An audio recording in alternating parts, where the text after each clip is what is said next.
We're now going to review how to request and approve RAMS within the application. Here you can see that we're clicking on the Site Manager Training Project, and we're going to the Companies tab, where you can see that we have got one subcontractor ready here, which is Builders Limited, and if we click on that, we'll open up that subcontractor.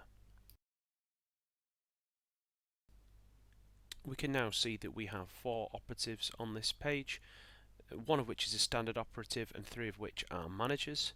If we go to the very top here and click on RAMS request, we can then select which manager we wish to send this RAMS request to, select an expiry date, even put a message here in the text box, and click RAMS request, which would send that manager a RAMS request link where they can submit their RAMS through the portal.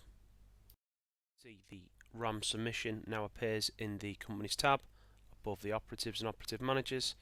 The operative manager who you have requested the RAMS against will have received an email notification about this. However, sometimes these can get lost in people's inboxes. They may have been sent sometime ahead of the submittal date, and if they can't find that, you can simply click here and you'll see there is a URL and a QR code. It's detailing here when the request was sent and who by and what date it expires on, or when it was sent on rather. And also you can either scan that QR code to open the RAMS request, and you could even submit that yourselves or send them that, or simply copy the link and send that to them in an email. They'll be able to click on that link and submit their RAMS.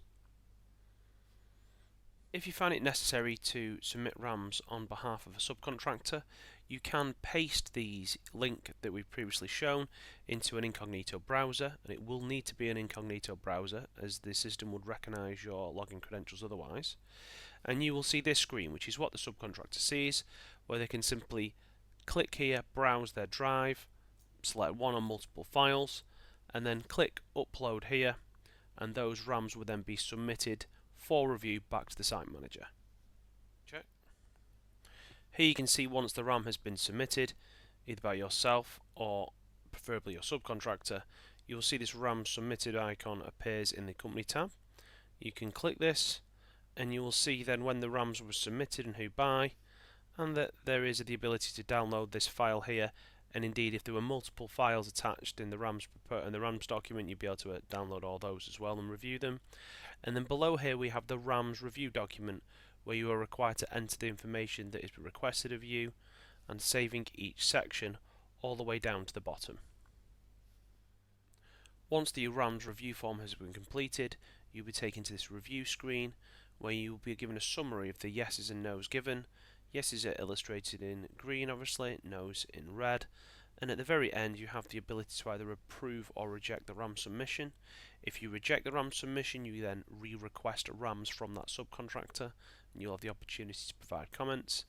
If you then hit approve, which we'll do in these circumstances here, we can then select a time that the contractor's RAMS are valid until on site. We'll give them a period of time here, and we can then confirm that approval.